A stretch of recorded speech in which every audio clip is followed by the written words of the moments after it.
So Johnny Harris is going to mansplain the Middle East to us so we can all understand it after all these in-depth discussions.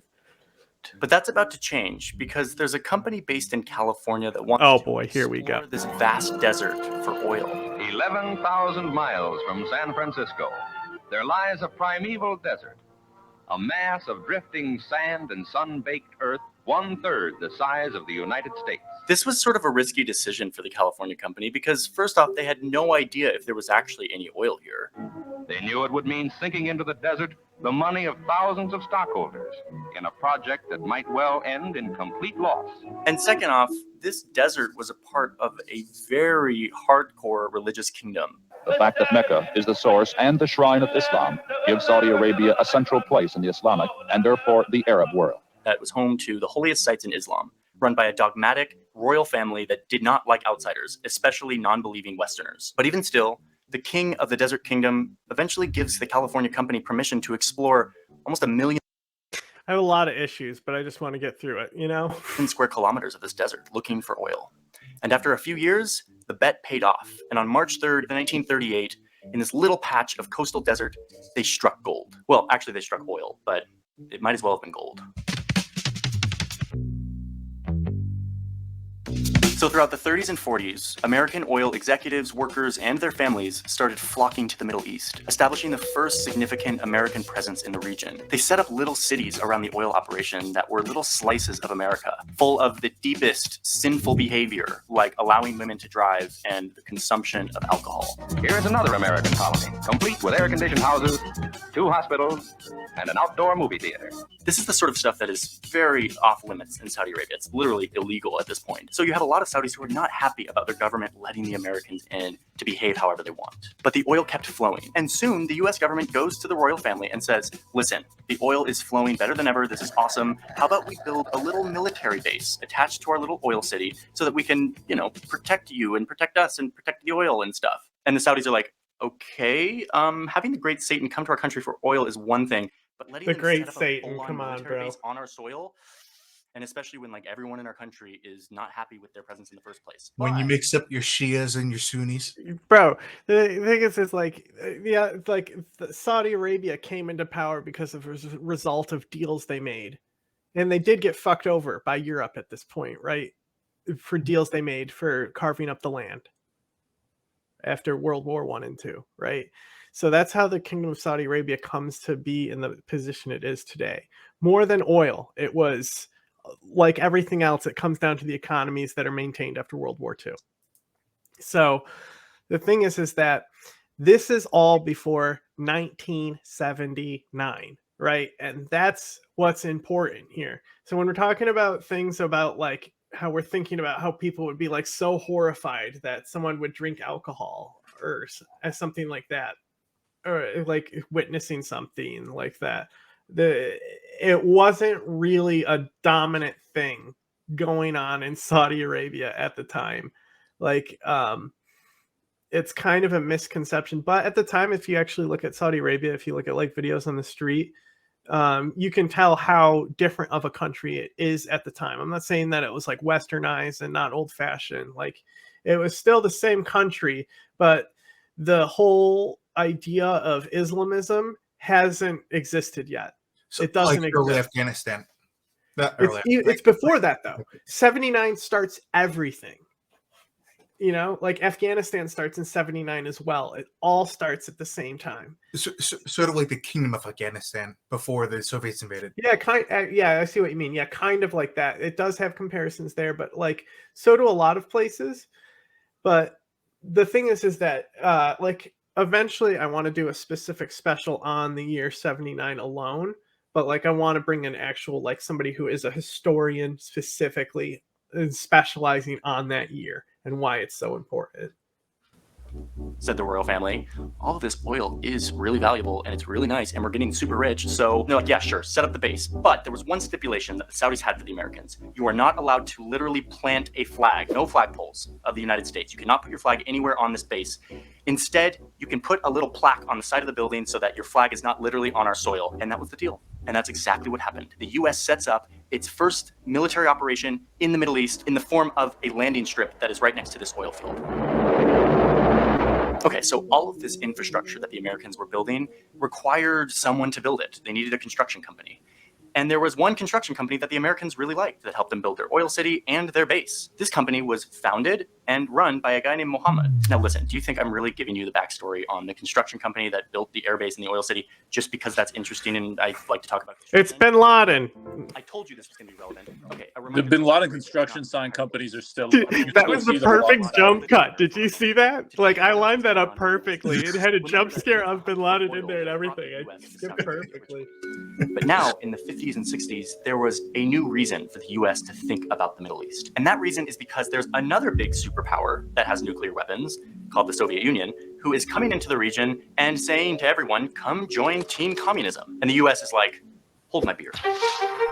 I don't believe Stalin was alive in 1979. So in addition to oil, the US is now involved in trying to not let the Soviet Union... They made a whole movie about it. Over in Iran, there was a democratically elected leader that the US didn't like. They thought he was maybe a little too friendly with the Soviet Union. So they worked together with the British to literally overthrow the government of Iran so that they could install... That's wait, quick pause here. We have to. That's fucking dubious, right? Yeah, so he actually, in our last video we covered with him, he acknowledges that this is not a direct coup. We helped overthrow this government. We gave people guns, but it was like something, like it was enough guns for like 6 months. Ace, do you remember it? It was like a ridiculously low. It was like barely $1 million or something. It was really low.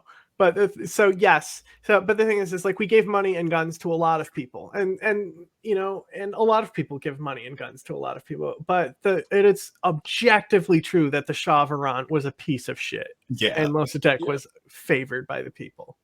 But the thing is to frame it as like the U.S. doing being behind it and being all those nefarious things. That's you buying into the Ayatollah story.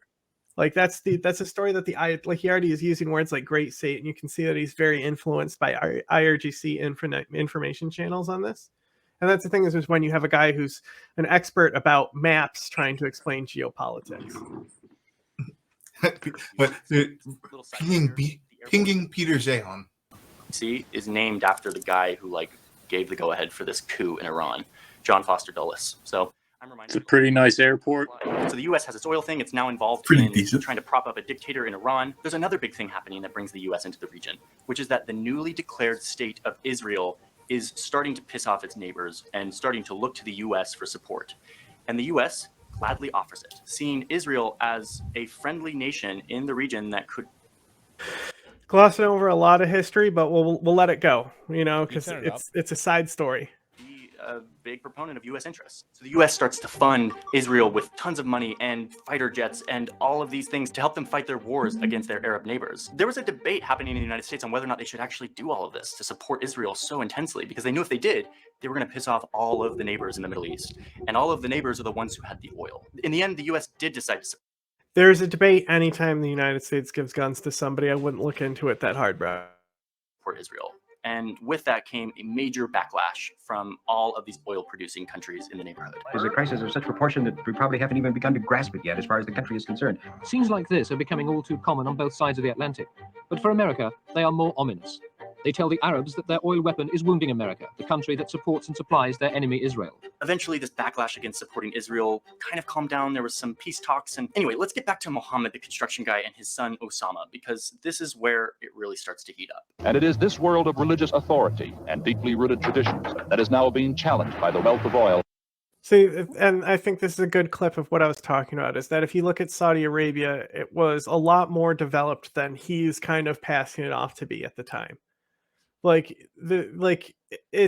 the thing is that it's before 79, so to think that people were just offended by so many things and uptight is just not an accurate portrayal. Listen, It's way more about like Saudi Arabia has been fucked over by people after the war several times, so they're more hesitant to work with America because they don't want to get fucked over by people anymore. When I stayed at a hotel in Saudi, the hotel had been open since like the early 1970s, like 71 or 72 or something. Like it was like still in operation. So it's now the 70s, and Mohammed bin Laden, the construction guy, is now insanely rich. His construction company is giant, his 54 children are also rich, and his son Osama is growing up. and he's in his 20s and is looking around at all of this stuff happening in And he is slaying puss in Lebanon. Iran and in Israel, and is starting to feel really uncomfortable with the notion of his family being so supportive of American presence in the Middle East, and his government, this religious kingdom, home of Mecca and Medina, being so okay with the U.S. so embedded in the Middle East at this point. These are ancient, holy lands. Why is my government and my family supporting this great Satan superpower coming in and becoming so involved in the Middle East? So Osama bin Laden is a billionaire. Okay? I just want to be very clear about that. The man is a billionaire. Like, to think that he was like, oh no, money, what am I gonna do? Like, come on, dude. Bin Laden sets out on a lifelong quest to fight back against these superpowers, not just the US, but also the Soviet Union, invading the Middle East. He heads to Afghanistan, where the Soviet Union is invading Afghanistan. Okay, we're on the right track. Bin Laden wants to He was a civil engineer. And that's why he was in Afghanistan. He was there to make roads. Like we were saying with infrastructure, right? That's another big part about Al Qaeda. They had the knowledge of infrastructure. That's one of the reasons why 9/11 was so successful. Like, everyone doubted this, but bin Laden was the one who said that the floors could potentially collapse. You know, and he didn't even believe that the towers could collapse. He thought there was going to be a partial collapse at the top. So when they all came down, it actually validated his belief that this was his destiny to do this from God, because he didn't think it was engineerically possible. And we only know now today how exactly it went down and why it happened. And like, the thing is that he's not a chemical engineer.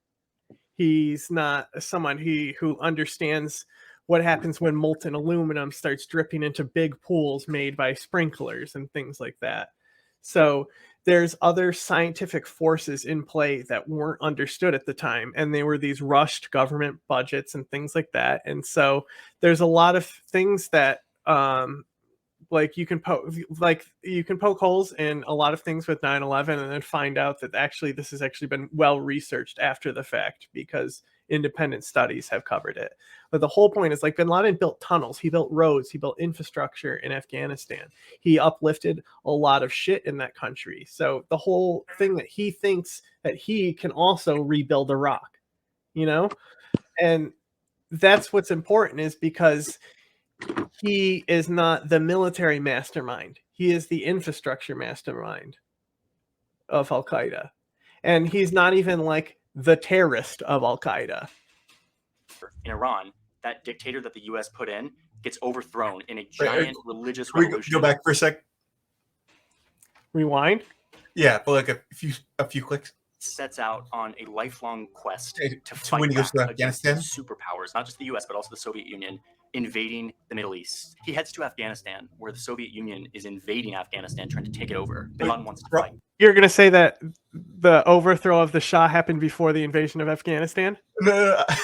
Well, that's a solid point. But I was going to point out that they actually got his location roughly accurate. Oh, where he was? Yeah. Yeah, probably. Give or take, coast in Jalalabad. Yeah, he also came a lot later in the war too. But the main reason he was there is because the people there knew he had money, and they were like, "Hey, I know this rich kid we can get money from, bro." And then they like continually built up his ego and been like, "Yeah, dude, you're the shit. Like, bro, you're building like tunnels for people and stuff like that." And that's the thing is that the brigades that he was part of weren't as much as like fighters as they were as like actually helping people and doing charity and stuff. So Al Qaeda is actually born out of a charity network. It's very interesting. Back. By the way, the same year in Iran, that dictator that the US put in gets overthrown in a giant religious revolution that gets rid of the old dictator that the US liked and puts in a religious government headed by this guy, Ayatollah Khomeini. This new government takes a bunch of Americans hostage and starts off hating the United States. And I mean, can you blame them? If someone overthrew the person I elected, I would be pretty pissed too. So anyway, back to bin Laden. He arrives to Afghanistan with a few things. Number one, a bunch of money. Remember, his family's like super rich. He also comes with construction infrastructure because he's like a construction guy. Like, his family knows construction and infrastructure building. But most importantly, Iran hated everyone. One of the justifications that the Soviets used for invading Afghanistan is that the Iranian Revolution was spreading to Afghanistan, which was true. There was uprisings in Herat at this point. The Afghan government was seriously like going to fall, you know, and then like this dude just straight up assassinates the fucking president and takes over the country, right? And then the Soviets are fucking over there. They're writing this shit down on a napkin, these fucking old dinosaurs, and they're like, bro, Afghanistan is going to destabilize. This dude is fucking insane.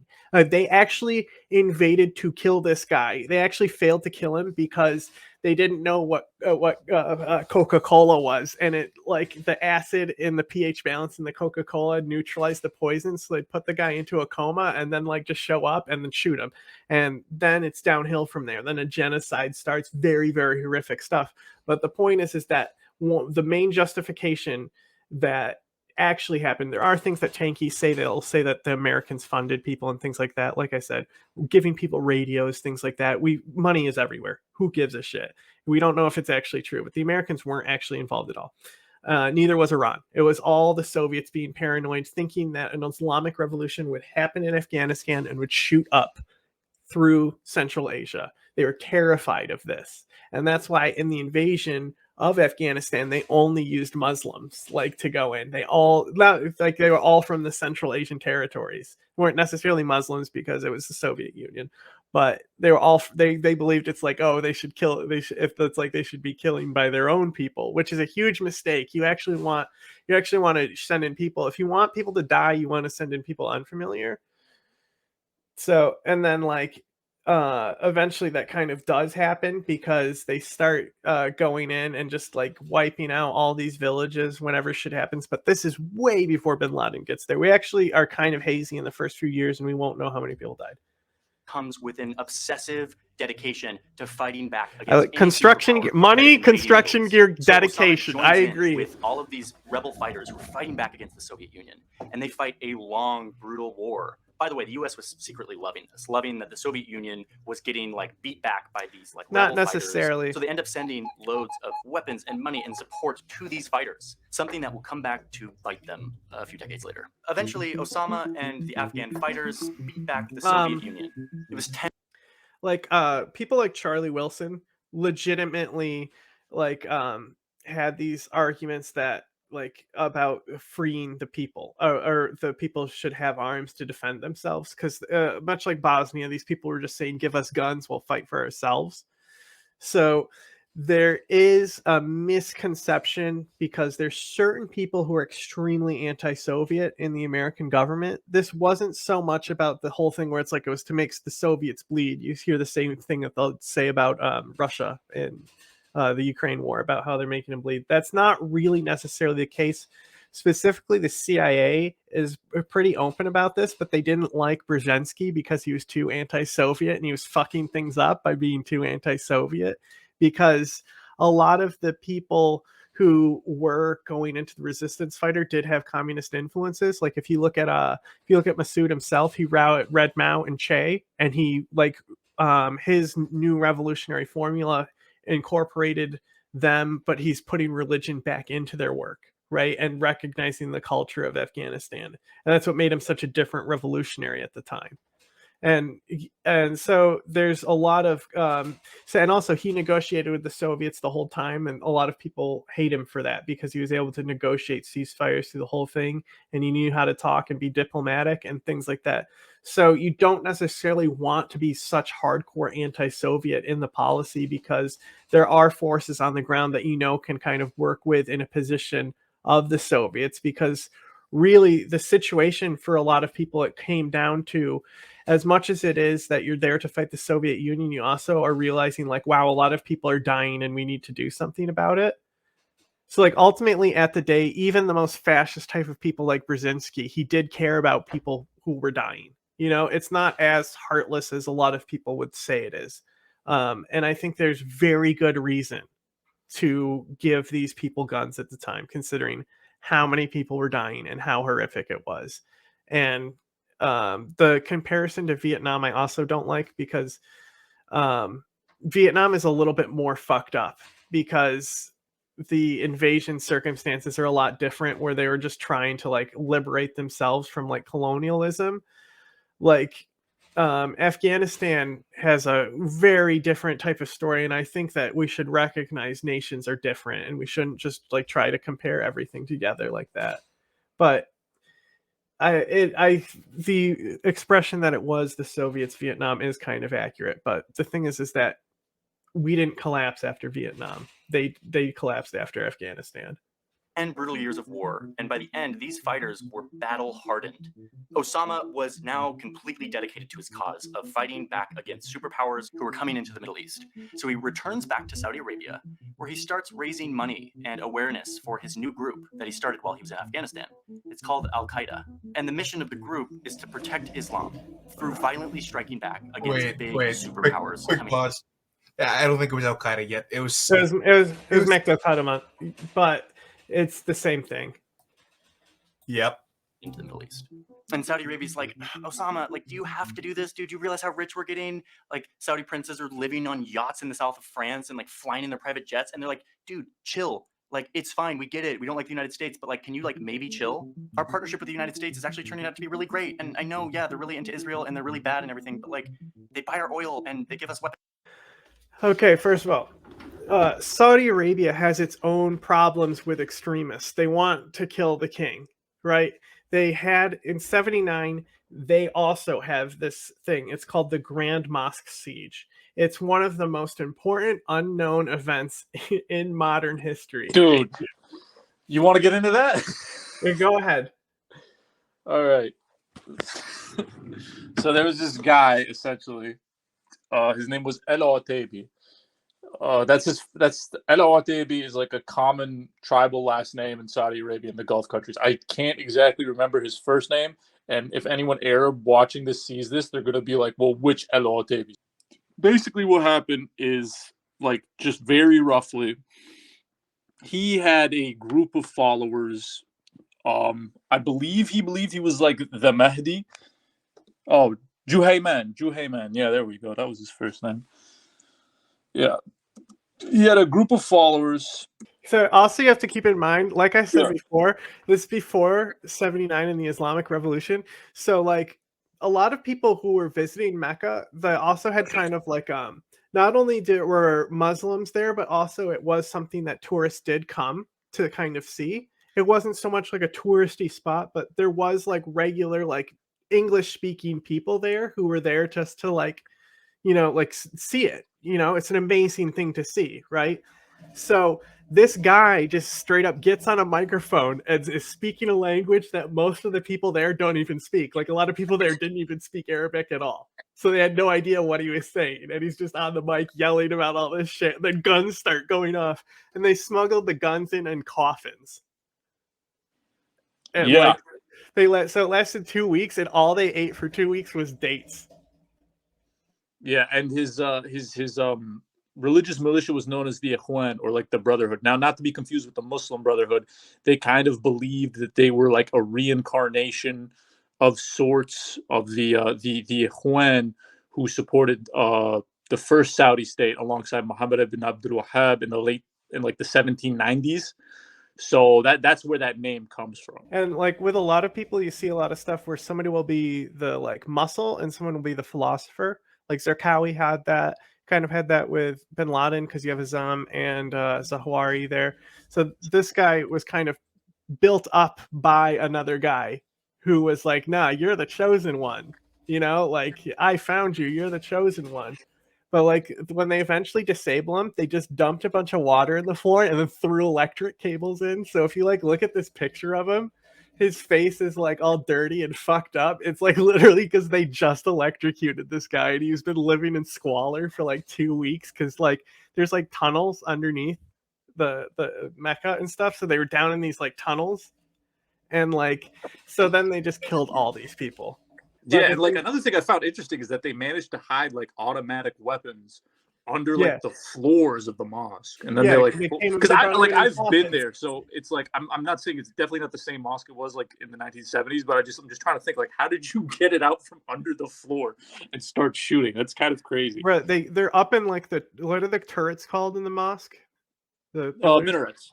So they're up in those, and they're shooting out, and tanks are shooting into the fucking mosque, like shooting. By the way, just so you know, there's a lot of footage of this siege. Yeah, it was all helicopter footage, all this shit. Yeah, there's a lot of footage of the siege, and it's one of those, and it's so important because it kind of is the first moment that kicks off all this hardcore Islamist movement that like kind of was started by Qutb and stuff like that. Like he was probably they're all very, very influenced. Not so much this guy, but a lot of other guys, they'll cite their influence as Qutb. But just everyone was scared because there was kind of all these like Islamic radicals just showing up all of a sudden in the 1970s. So Saudi Arabia had legitimate concerns for their own power.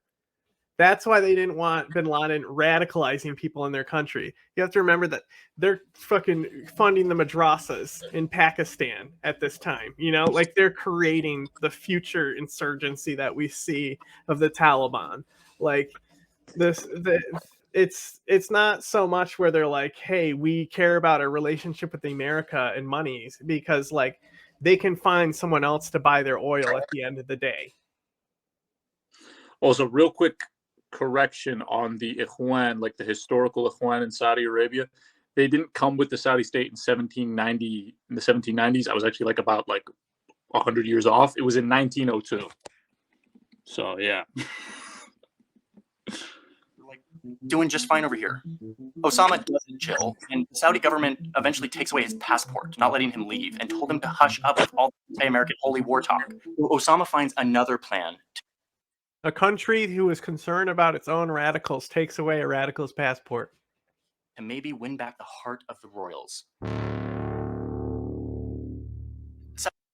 Oh, that's very important video that he just showed there and cut away from. We literally have bin Laden on tape talking about what I said earlier about how he didn't believe it was possible for the towers to completely collapse. Like he's talking about everything, how they like planned it. He like talks about everything in that tape, and it's all recorded. So it's like it's unquestionable that he's behind 9/11. Like he said it himself. Saudi Arabia has a next-door neighbor named Iraq who is run by Saddam Hussein, who Osama sees as a really bad Muslim, totally secular and brutal, and he's just like not a good guy. Saddam is also cashing in on the oil boom. He's building big palaces and statues of himself all over the country. Oh yeah, and he also used the oil money to build a giant army, like the fourth biggest in the world. With this massive army, Saddam decided that he could maybe multiply his oil reserves if he popped down to invade this little tiny country of Kuwait, where there's also loads of oil. This sort of freaked the Saudis out. If Saddam, with his giant army, could grab Kuwait, what would stop him from marching right across this desert into Saudi Arabia? So there's this moment that it's like the moment of infamy of this thing, where Osama goes to the Saudis and he says, I volunteer as tribute. He doesn't actually say, I volunteer in tribute. That was Hunger Games. I believe we have a volunteer. He effectively says, I have me and my battle-hardened men can go in and fight against Saddam and defend the kingdom. And the Saudis really look up the amount of militia who were in Kuwait there to fight Saddam before the Americans were involved at all. Fucking Robani is there. I think even Hikmatyar forces may have even made their way over. Mullah Omar is probably there for sure. Masoud's forces are there. Like the entire Muslim Brotherhood is there. Like they are ready to defend Kuwait against Saddam.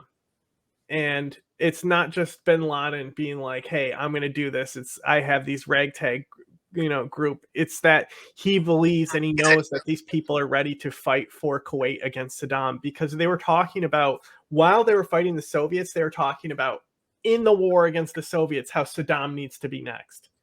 Like it was a very old idea. Like people recognized what Saddam was doing to people and how he needed to go, because the Afghans understood suffering because they were having genocides inflicted upon them. Yeah, that's all true. I'm not sure why the U.S. didn't just sort of co-opt the various jihadist groups to say, hey, we will help you fight Saddam, rather than saying we will throw out Saddam ourselves. Yeah. These are like, no, we're not gonna let this ragtag group of rebel fighters fight off the fourth largest army in the world. And Osama's like, well, we beat the Soviets. Like, they're a big army with nuclear weapons and everything. And the Saudis are like, yeah, because you hid in the hills in caves in Afghanistan. Prince Sultan literally told bin Laden verbatim, quote, there are no caves in Kuwait. And then he asks them. It's such a silly thing to say, too, thinking that they would need caves to wage an insurgency war. You know, like they didn't need caves to fucking kick everyone's ass in that country. What will you do when he lobs the missiles at you with chemical and biological weapons? Osama's response, we will fight them with our faith. And the Saudis are like, great response. Awkward? Solid response. Sorry, dude. It's true. Instead, the king met with somebody else that he thought would make a much better fit than bin Laden and his faith fighters. Dick Cheney had flown to Saudi Arabia the day after Saddam had invaded Kuwait. At this point, the bromance between the US and Saudi Arabia had cooled a little bit, as Saudi had gotten more and more flack for being in bed with the US. But even despite this, he told Cheney to come with as much force and as quickly as he could. And that is exactly what Dick Cheney did. Ready and willing to employ all means necessary. The US. This was Desert Storm, yeah? Yeah, but think about this. So, like, Saudi Arabia, why would they want the U.S. to over-prepare and come with so much of these forces just to push Saddam back from Kuwait? Why would they be so encouraging to bring America to the region? What do they want out of what's happening here? What is everyone's mutual interest out of what's being set up here and what doesn't happen here? Overthrowing Iraq specifically, right? It's because the Mujahideen are there in Kuwait ready to fight Saddam. You know, the Saudis overthrow Saddam, they get the oil. Everyone's interest. It goes back to the interview with Cheney in 1994, how he was talking about they didn't push all the way to Baghdad. This was like a legitimate talking point at the time, if I'm not mistaken. They like that was a thing that people thought might happen, and yeah, it just kind of ties right in with what you said. There was like thought of, at least on the Saudi side, that there was like a possibility that them and the Allied forces could like push into Iraq and then just kind of take the spoils, aka the oil, you know. So yeah, and you have to keep in mind is that like bin Laden's family had already established like oil infrastructure around the world. Like they're contractors for Saudi Aramco. Like and even like bin Laden's brother, he helped Bush get started. Like there's a chemical investment in a chemical company that he starts with George W. Bush. You know, like they're and like he said, like the bin Laden's dad had 54 kids, right? You know, like it is a big family. It is a very wealthy family, and basically like they're making money doing construction all around the world. They're probably one of the most profitable construction companies. Fun fact, bin Laden isn't even fully Saudi. He's Yemen. He's Yemen as well. Well, I'm sorry, he's not like full like Gulf. Yeah, that would be Osama. Like Osama's mother was Syrian. Is the point I'm trying to make? Yeah, you're right. His wife is Syrian as well, and she's actually one of the people that radicalized him. Yeah. And I don't think I'm sorry to detract again, but I don't even think bin Laden's mom was like a Sunni Muslim. She was an Alawite. Oh, I didn't know that. I'd have to look. Yeah, I remember hearing something like that. Yeah. But like I said, he wasn't really somebody who really cared about like Shias and stuff. Oh no, he wasn't. Yeah, he was kind of cool. Like the Shia also were there fighting the Soviets too. Like they're like a lot of the forces on the other side were being backed by Shia forces. There's the Peshawar 7, which is like the Sunni forces, but then there's also like a Iranian 8. Like, but they're not as impactful. Because obviously Iran doesn't have the resources. Mostly Hazara? Yeah, a lot of them are, but there's eight different groups that are different regions that are backed by Iran. Not all of them Shia. And then they sent more firepower. It was insanity. And they totally crushed Saddam. Within a few weeks, they had pushed Saddam back and completely won over the hearts of the royals. The bromance is back in business. So now you have these Saudis that are beaming at the Americans for helping them fight off Saddam. And you have a bunch of bases that the U.S. set up to mount this attack. Way more than before. The U.S. came with all of this firepower and manpower and bases and artillery, and then they just sort of never left. Something that really pissed off a lot of Saudis who were very uncomfortable with U.S. presence to begin with. Let's talk about why it pissed off the Saudis. The Saudis were more like standing there after America left Saddam in line. They were like, fuck. Right? Like, they just, like, now they're looking around and they're like, now there's all this American gear in our country and it wasn't used to overthrow Saddam like we wanted. Like, this kind of sucks. And then at the same time, you have men like Bin Laden that has, like, hey, there's all this American gear here right now. Like, it's already here for them to use on Iraq. How do we get them to use that gear on Iraq? But the guy who was most pissed off than anyone in the Middle East at this point? Bullshit. Osama bin Laden, who had not only been... He was pissed off because he wanted the construction contracts. Who got chosen instead? But the great Satan, the United States, a power that Osama had built his entire life fighting against. So Osama bin Laden starts to double down on his original mission. He leaves Saudi Arabia and begins coordinating very precise attacks that could really only be coordinated by a guy who was good at technical details of a construction company and who had lots of money to fund it. He carries out attacks against the United States. You see him actually working the bulldozer and working the land himself there, you know? A man of the people. Salt of the earth. And by the late 90s, he starts planning the attack that would change our world. Sudan! You glossed over Sudan! Didn't he also do some shit in the Congo? Or am I like fucking the first half of the story?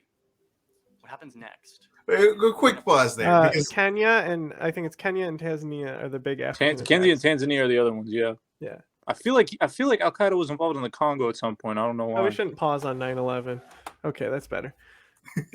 So the Congo. The thing is like the Congo, everyone has a hand in. So probably there's Al Qaeda arms running through there, but specifically they were stationed specifically to do with Bin Laden. Or like they were specifically stationed in Sudan during this time when the Americans were funding the child soldiers to fight Sudan and the genocide was happening there. So the thing is that the attacks on these embassies, their U.S. embassies, the one in Kenya is so because a lot of people were blinded from it because the guy had grenades and the grenades went off first. So people went to the windows and then he detonated the truck bomb and glass hit everyone in the face. So there's most of the people who were like survived the terrorist attack are now blind from the attack. And these are just like, cause it was next to like basically a community housing. So this entire community housing block like collapsed. And it didn't even like hit the main target, which was the embassy. It just like killed all these innocent people, right? So it really wasn't a good look for Al Qaeda. And then the thing that really got America pissed is they attacked the Cole, which is a ship. They did a suicide boat on the Cole. That made Clinton respond by sending cruise missiles and targeting all of these sites in Sudan and Afghanistan of Al Qaeda camps because Al Qaeda is affiliated because the charity is affiliated in both countries. After that, Sudan goes, "Get the fuck out of our country," and then he goes to Afghanistan with the Haqqanis. Yeah, but just imagine. And the thing is, Omar was pissed too after 9/11 happened. Can you imagine being Mullah Omar after 9/11 happened? Like, so he already was like being like, bro, we kind of need these people to get out of our country because like they got bombed too in Infinite Reach. Hashmi, the spokesperson who eventually got out of the Taliban and he came to America and like finished his studies. He has a great debate on what is it, Charlie Rose, I think we were watching, where he's debating somebody on that, where he's like, whatever, did they get bin Laden? Like, he's like, we are under sanction. You're not helping us, like, and then like the guy's like, actually, you should be listening to this guy because we have a lot more to gain from the Taliban than we could give the Taliban. Like the Taliban are more of an asset to us than we are to them. And he was totally right at the time, right? So they wanted bin Laden not to bring shit into their country. So that's why you have them kill Massoud right before 9/11, because he knew that it would be a huge solid for the Taliban and they couldn't kick him out if he took out Massoud, So that was the main reason he did it. And Vladimir Putin calls Bush on the phone and he's like, bro, they just fucking killed the leader of the Northern Alliance. Shit is going down. Get ready. Shit is happening. A few hours later, boom, 9/11 happens. The world is completely different, right? And Omar's sitting there, and like, you know, like this dude doesn't even listen to the radio, right? So like people imagine being the people who have to be like, bro, we have to tell Omar what happened, right?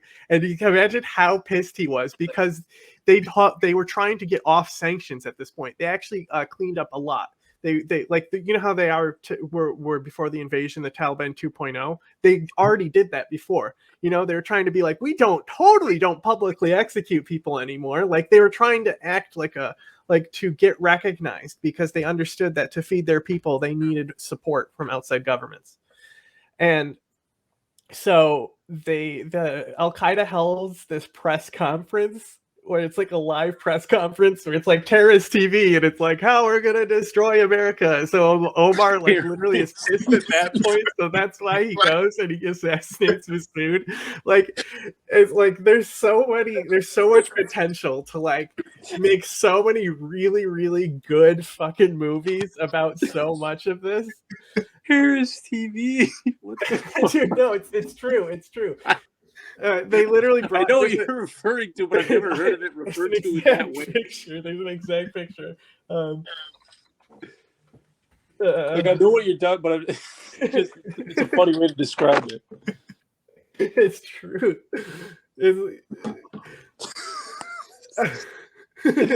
Like I'm already like thinking about like the idea of someone having to tell Mullah Omar.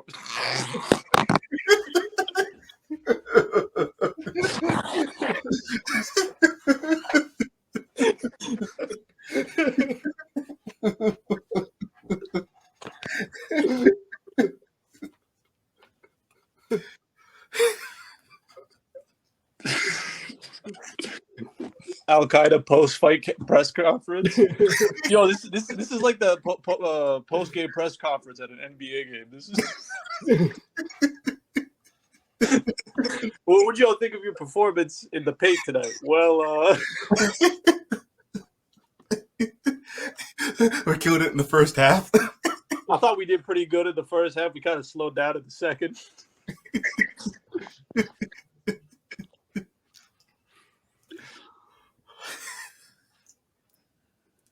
See what happens later in the season with Iraq. And like he had already declared war on the West at this point, you know, but that was all part of it. It felt like just also like Omar, like how like Omar is, like he's probably at this time still in Kandahar, like living in like some mud shack, and because like there's this quote where he's like, I like living in Kandahar over Kabul because there's actually Muslims in Kandahar.